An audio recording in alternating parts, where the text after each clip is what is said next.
Сайн байцгаана уу би зохиолч Болор Эрдэнэ байна. За ингээд та бүхэндээ энэ Францын Мишелет гэдэг энэ хүү одоо коллеж лицей сургуулийн тухай энд суралцж исэн анхны монгол хүүхдүүдийн тухай товчхон сонирхуулж ярмаар санагдлаа. За тэгээ энэ хүү сургууль нь болохоор Наполеон 3 дугаар хаан буюу одоо ханхүүгийн нэрэмж тухайн одоо нэгдэжсэн ийм сургууль. Тэгээд маш одоо олон жилийн түүхтэй эртний язгуурчнуудын хүүхдүүд сурч исэн ийм гайхалтай бүтээн байгуулалттай архитектурын чиглэлийн маш эртний дурсгал болсон юм сайхан барилга байдаг юм байна. За энэ сургуульд 1926 онд Монголоос явсан 34 хүүхдээс 4 хүүхэд нь одоо энэ сургуульд ирж анхны монгол хүүхдүүд суралцж ижээ. За энэ сургууль сурж исэн монгол хүүхдүүд маань одоо дүгүр сүрэн, намсрай, урт насан, за тэгээд аюур зан гэдэг энэ ийм 4 хүүхэд байжээ. За тэгээд эдгээр 4 хүүхэд маш их орондоо эвтэй, Франц хүүхдүүдээр их эвтэй, найз нөхөд олонтой.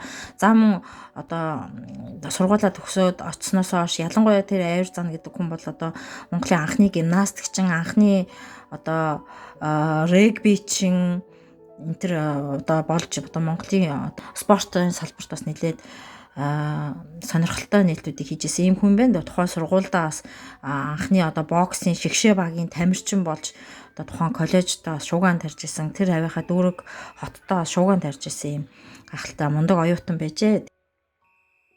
За тэгээд 30-аад оны одоо зуны амралт төхөөд хүүхдүүд одоо нутагтаа очноо, зуныхаа амралтаар оч нутагтаа амарнаа, нутгаас дуудаж гинэ гэж хэлээд ингээд 4 хүүхэд маань цуваад Монгол руу явсан байдгийн. Гэвч одоо тэд нар маань эргэж сургуульдаа ирээгүй. За эдгээр 4 хүүхдийг тухайн үеийн одоо харамсалтай цагийн гашуун салхинд мэдээж хэрэг оруулсан байдгийн. За тэдгээрээс ялангуяа намсраа гэдэг сурагч одоо Өмнө Говь аймгийн гаралтай энэ одоо гэрсэн тухайн таажийн үр хойч буюу алтан уургийн хүн байсан. За тэр хүнийг одоо 1941 онд ямар ч одоо шалтгаангүйгээр хэлмэгдүүлэн цаацсан ийм түүх байна. За эдгээр сурагчдаас аюур зан гэдэг хүн бол одоо орхон хоньны үйлдвэрийг одоо гаргасан Монголын хөдөө аж ахуйн одоо анхны томоохон одоо доктор Гавьятан ийм хүн байна.